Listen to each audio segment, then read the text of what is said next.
Good evening, everyone. I'm Carrie. This is Student Loan Chit Chat. Okay, you know, the pollen season is in full force and the pollen is strong, but we're stronger. All right. I'm holding in there, still coughing a bit. Went to Costco, got my my allergy medication. So, and if you have never considered buying generic for allergy medication, just save yourself a whole bunch of money and get generic. Unless there's some medical reason why you need the fancy name brand stuff, I'm telling you, don't buy the name brand. Just get good old generic. Of course, check with your pharmacist and your doctor first, okay? Don't sue me because I told you that. But seriously, if you can get generic, get generic. It'll save you tons of money. All right. Let's see what's going on today. I'm Carrie. This is Student Loan Chit Chat, where basically we like to sit around, muse over the Dave Ramsey debt phone calls. We hope if you are new to this channel, you will join us. We would love to have you for our evening bedtime chit chat story time. If you are returning, you know you are family, kick up your feet, grab your drink. I have my orange juice. All right, folks, we are hitting about 7 o'clock, so we're going to get this done before I make me a little simple dinner. And then I hit the hay. So let's take a look. I've put myself into a terrible situation. Oh, is anyone ever in a good situation though when they call in onto the Dave Ramsey show? I mean, really? Does anybody ever call Dave Ramsey and go, "Oh, I'm just in the most awesome situation," unless of course you're on one of those debt-free call screams. So let's go ahead and check this out. I so appreciate you spending part of your Monday evening with me. Let's hit it, folks. This ran about 6 hours ago today. Brought to you by the EveryDollar app. Start budgeting for free today. Megan is with us. Megan is in Indianapolis. Hi, Megan. Hello, Welcome to the Ramsey Megan. Show. Hi, Dave. How are you? Great. How can we help? I'm calling because I have just put myself in a terrible financial situation, and I'm just really scared and stressed about my finances, and I don't really know where to start or how to go about tackling all of my debt. Okay. How much do you owe? So I have about $15,000 in credit cards. I have $32,000 in student loans. I have almost $9,000 in personal debt. So we're at about 65,000. And then I owe $6,000 on back taxes. That IRS stuff, you guys. So now we're about a little over 70,000. Oh, that back taxes. You know how bad it is to owe the IRS? Because every Dave Ramsey episode, if you owe the IRS, that goes over everything. It's the priority. A small medical debt of about $1,000, and then a vehicle for $14,000. So we're about 85,000. Okay. What do you make? 50. Okay. How old are you? 29. Boy, this girl knows how to get to the point with the questions and the answers. All right. And you're single? Yes. Okay. All right. Yeah, that's a pretty scary situation. I don't blame you. And part of what makes it scary is you owe so many areas. That's part of what makes it scary. You're not just owing one bill, but you're owing personal loans, IRS loans, car loans. It's like you're touching every area of debt that you possibly could. Yeah, that is scary. What are you current on? All of it or right now or what? It's all current, but the monthly payment amount on everything is the majority of my income, It feels like. And so it just feels like I'm just paying the minimum, and then, nothing's going down, and I don't have a ton of extra income to be throwing at it. So what do you do? So my family owns a wedding venue, and so I run that full time. I hope she's getting paid fairly. She seems to be getting paid. I don't know if she's getting paid fairly, but people, do you remember that story? Family, do you remember that story we did a couple days back? And it was maybe a week back. I can't remember. These stories all run into each other after a while.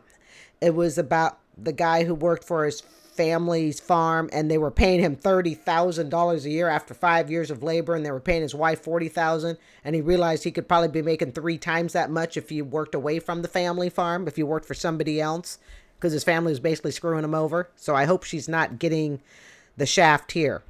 She makes in the 50s, so sounds better. I don't know. All right. How'd you get 6,000 behind on your taxes? There's the question. Yep. So because I'm technically self-employed, I should have been setting more money aside for taxes. You own the wedding venue? Yes, part owner. I thought, she said she works for the family business, but how does she get paid? Okay, so you guys don't take tax. You guys don't do payroll and take taxes out. We do for the rest of our employees, our part-time employees that we have. But my financial person told me because I'm considered the owner, I can't be on payroll. Bull You crap. That's what You I need was a new told. financial person. Yeah, I'm been on my own payroll for 25, 27 years. I believe Ramsey's kids are on his payroll, which would mean taxes and all that stuff comes out. I mean, yeah, you definitely be on your own payroll for sure, and you should be. That's a good way to make sure you don't get behind on your taxes. All right, okay. Something else to consider too is she paying into Social Security? You can work years for your family business, find out you owe taxes because you didn't have enough deducted. You have no Social Security built up. What's the car worth? So I had my previous car paid off, and 2 days after Christmas, just a couple weeks ago, totaled my car. So it's brand new, like within this last week. So I'm confused. Wait a minute. You totaled your car, but they gave you a check for that. Yeah, so they gave me a $6,000 check. Yeah, so why would you go in debt to buy a car when you're so broke you can't breathe? That's a good question. Well, You had a $6,000 car. Why didn't you take $6,000 and go buy another $6,000 car? Yeah, I considered that. Yeah. And talked to my parents about it and was worried because I have no savings that I You would were get... driving a $6,000 car before. Yeah. Now suddenly a $6,000 car is not okay? I was thinking the same thing. I'm thinking it wasn't good enough. I was just concerned that it would immediately after I got it have all sorts of issues and I wouldn't have the money to fix The it. $6,000 car. People, how many times have you heard me say? Family, how many times have you heard me say? Who causes most of our debt problems? Our reflection in the mirror causes most of our debt problems. 1 minute she's driving a car, and the insurance company says $6,000. Now maybe it was worth a little bit more because we know the insurance companies can cut corners a little bit. Okay, we get that. All right. I used to work in insurance, but basically they're pretty close. Okay, so she had a $6,000 car. Now people use that as an excuse to do what? Upgrade. Who's causing all this debt that's stressing her out? Was this all caused by other people, or is this caused by her own actions? And just looking at what she did right here, all this other debt that she's got, these were all choices that were made. Just like my student loan, just like my $110,000 student loan debt. That was a choice that I made. Yes, I didn't understand how student loans worked. I did not have a grasp of it. I look back at it now and go, God, Carrie, how could you not know? But sometimes you don't know what you don't know. But still, who created it? I created it. Remember that story we did the other day? It was done on Super Bowl Sunday, and I'll never forget it. It will sit in one of probably the top 3 most memorable stories ever that I've done. All right. And it was on Super Bowl Sunday. I think I did that. Okay. And it was about the lady who bought the RV. She and her husband bought the RV. They're broke. And they bought a $40,000 RV and said, well, gee, we have a $40,000 RV. We need something to pull it. They own 2 trucks. 2 trucks they own. They decided, we'll take one of the trucks and we'll upgrade it. So they dumped one of the trucks that was paid off and got a $58,000. Yes, $58,000 truck to pull the $40,000 RV. So now they're sitting in nearly $100,000 worth of toys. All right, and gave up their apartment so they could have that.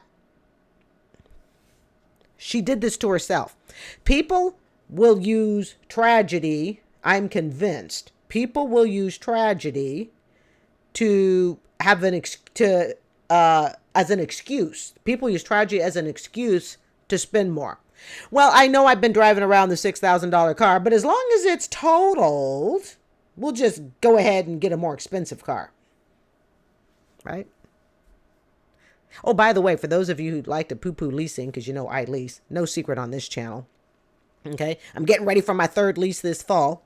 I started leasing at about 50, okay, after buying a car and doing it all the right ways that everybody told me to do, yada, yada, and I hated it, okay? I don't want to own a car, at least not anytime real soon. But if you lease a car and that car is totaled, it don't matter. It's not your car anyways. It was leased. Just make sure you have gap insurance, and most leasing companies include gap insurance. I'm with Toyota. Trust me, they got gap insurance. You just don't want to be in the car, preferably when it is totaled. I would not want to see anybody in an accident. But if your car is totaled, and hopefully you walk away just fine, that's the goal, okay? If your car is totaled, it doesn't matter. It's a leased car. As long as you have gap insurance. You were driving didn't have all sorts of issues until you totaled it. We create those issues because we want an excuse to have a luxury that we can't afford. And it's kind of, I guess there's the word ironic. She says my debt is stressing her. Okay, this debt is stressing her out, but what does she do? Get into more debt. Isn't that kind of like an oxymoron or something like that? You know, I'm gonna have some big little shrimp, something like that. Right. So that's a dumb thing to think. It's not true, especially as broke as you are, Megan. Oh my gosh. Yeah. And you know, being broke is kind of like it puts you on a roller coaster of being more broke if you're not careful. You're already broke in one area, so you're like, well, as long as I'm broke in this area, I might as well just continue being broke. And before you know it, you're on a roller coaster you can't get off. It takes great financial discipline to be able to go, okay, I totaled my car, I got a $6,000 payment. Guess what? It's a $6,000 car I get. That's what I get. I don't get to upgrade. That's lifestyle creep. This is just lifestyle creep with the car. Okay? When I moved, I made sure, when I told my, what is it? Not my landlady. When I told my realtor, I said to her, I don't want to even think of a place that's above $125,000. That was my limit. Don't show me one that's 130. Don't show me one that's 140, 125,000 and below. I didn't want to go down as low as 60 because I didn't want to be a total fixer-upper. Well, this wound up being a $15,000 fixer-upper, but it looks beautiful now on the inside. But I told her that's the limit. I didn't use it as an excuse to go, well, you know, I said 125, but I'll go 135 because that's only 10,000 more, right? This also shows she has not developed financial discipline. Clearly, she has not developed financial discipline. And now can we see, and now can we understand why she's in the situation she is in. She has not yet developed financial discipline. And it takes somebody who has that to understand that, look, it's a $6,000 car that we were driving before. It's a $6,000 car we get now. But instead, we come up with all different excuses and reasons as to why we shouldn't drive that $6,000 car. Because now we're going to worry about it breaking down. But you didn't worry before when your other $6,000 car was going to break down, right? You can't keep digging a hole and then gripe about the hole. Is this car worth $20,000?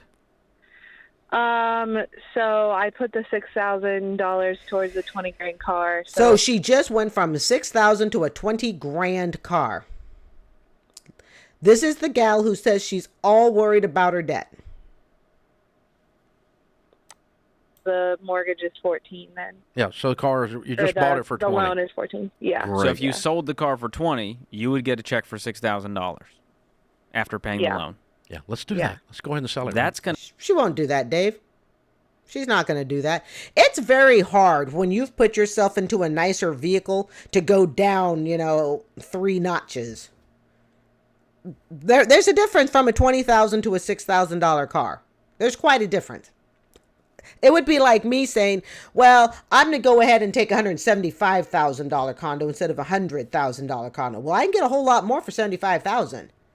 Now you want me to move into the $175,000 condo and have me go, oh, well, I guess it was too much and I'm supposed to, shuttle my way out back down to $100,000. I find it's just easier to just stay within your budget period. Then you don't introduce yourself to things that you really can't afford.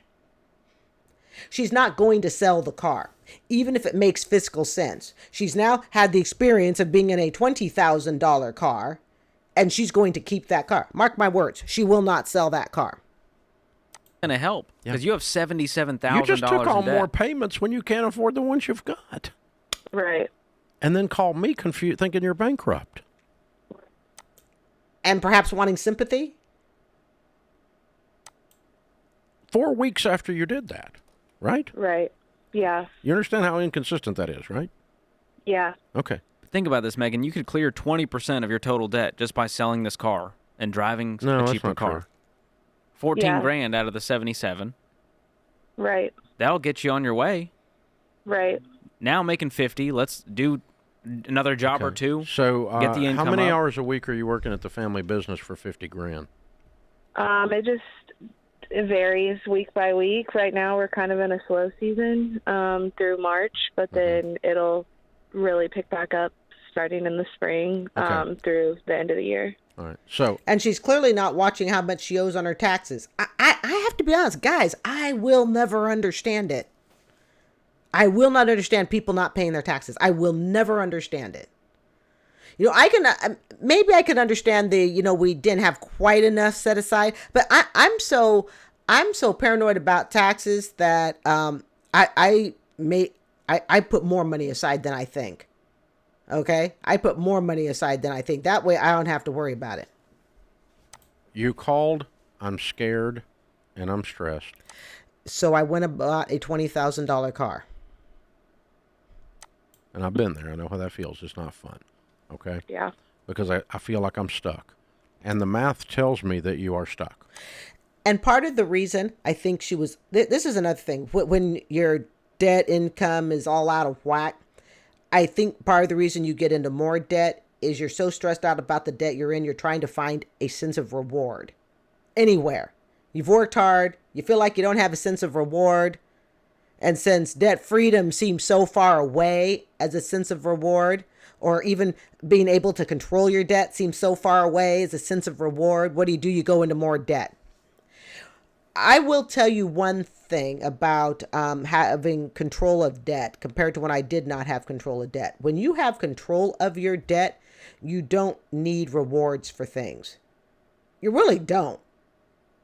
I mean, I hope that makes sense, but when you're working so hard and you feel like you're spinning your wheels in the debt machine and you can't get out of it, what do? You go, well, screw it. I'm going to buy this for myself because I've worked hard, even though it doesn't make financial sense for you to buy it. Whereas when you have control of your debt, all right, even if you're not debt free, but you have solid control, you can see the light at the end of the tunnel. Okay, your debt to income ratio isn't totally out of whack. You're good. You got the payments going. Everything's on track. Okay. I'm not talking about that. I'm talking about people who are just totally upside down and, their debt to income ratio is completely out of balance, such as in this case. I think part of what keeps it out of balance is people feel like they have to reward themselves because debt freedom is so far away. Being in control of one's debt is so far away that you feel like there's no other way to reward yourself. So you get into more debt. Yeah. That all you're doing is paying minimum payments and you feel like a rat in a wheel. Now, how are we going to break this log jam? How are we going to break this clogged drain and get it get flowing again, right? Well, there's two things. We increase our income dramatically. And so if you keep doing exactly what you've been doing, you're going to keep getting exactly what you've been getting. So you're Right. going. Yeah, you can't, what is it they say? You can't keep doing the same thing expecting a different result. She keeps getting herself further into debt. Does she think this is going to make her situation better? Clearly no. If you want out of this, you're going to have to do some radical things. And you can get out of it then, okay? But you're going to have to work like a lot more than you're working and find a really strong paying side hustle that you go crazy for a short period of time. And you need to sell this car and go buy a $6,000 car. She ain't going to do it. I'm not even sure she's going to go crazy and work really extra hard. Okay. And then you can clear up the taxes, and then you can clear up the stupid credit cards. How long has it been since you used a credit card? Well, probably 3 months. Is that I've been true? I've been really trying not to use credit cards. Okay. I want you to get out scissors tonight and light a candle and have a plastectomy party. Chop Okay. them all up. Okay. I want to get rid of any temptation to ever use them again. Okay. Because that would be just like going and buying this car on payments. You're going backward instead of forward. Right. We can't use them anymore. I don't think she's going to sell the car. I don't think she's going to cut up the credit cards. I just don't. I'd even recommend that she stop working for her family business. You know, in Dave's family business, I can probably just, because Dave's been around for now 30 years, okay? I can imagine Dave, you know, being pretty much on the up and up with the way he pays his kids and stuff. I don't really, I don't see him, you know, talking out of two sides of his mouth. Okay. I believe because he's talked about, you know, how his kids are paid and, you know, they make the same amount as other people on his staff. You know, they may have more avenues. You know, Dave's kids clearly have more avenue to make even more money because of their name, yada, yada. Okay. But if you really want to get down to it, you know, I just don't think this gal is ready to sacrifice. And I really, really think he should advise her to stop working for her family business. I really do. Because even if she gets herself out of debt, and she's got a few years of debt underneath her belt here, okay? I really think, and we've seen this, you guys, in the other family, you know, stories we've done with family businesses. Your family can be the person that holds you back the worst. Dave's family situation with his business is probably a bit on the unique side, but he's incredibly successful with it. But it seems like a lot of family businesses, I mean, I'm amazed at how many of them just seem to either give the young kids bad advice, or the young kids right on the family business perhaps feel like they don't have to work as hard. I think sometimes kids need to get away from the family business and go, you know, find their own ventures. Like I said, Dave might be a unique situation. I'm sure their other family businesses are also very successful. Okay, clearly. But I would tell her, stop working for your family business, because if she's not getting Social Security, she could stick around with them for life. And then what's she going to retire on? And if this is her lifestyle of what she's going to be doing, this girl's going to have no retirement. Self-employment is never as easy as it seems. You know, people think self-employment is easy. No, it's not. And I'll be honest, you know, I tend to shy away from relationships where there is self-employment. Just my personal experience, you know, I've been with someone who is self-employed, and I personally don't care to experience that again. That's just me. That's just my personal experience. Okay. For reasons I won't really discuss, but I personally am not big on wanting to deal with that, but I encourage people, and I think entrepreneurship is great, but it has to be done right. And it has to be done right, including looking at your spouse, and your spouse is not free labor. Wink, wink, wink. Okay. No matter how talent educated your spouse is, okay, your spouse should not be viewed as free labor. I don't know. There's just, I don't care to get involved in the world of self-employment. But if somebody is self-employed and they're successful, I think it's absolutely outstanding. I really do. They have to go away. And then we're going to put you into Financial Peace University, because I've been scared and I know what it's like. But let me just tell you, if you just keep coasting the way you've been coasting and taking these paths of least resistance, like this ridiculous car story, and it's ridiculous, Megan. If you keep doing that, you're going to bankrupt yourself. And the other thing, too, is I'm glad Dave said, I'm going to go ahead and call it done here. I'm glad Dave talked about the path of least resistance. I think if you're not careful, now again, Ramsey's kids are very successful, but I believe they are all highly educated, yada, yada, yada. Okay. But there are people, and I'm just going to, I think her name's Megan. I'm just going to go by, you know, how she sounds on the telephone. Sometimes I think people work for family businesses because it is the path of least resistance. Okay?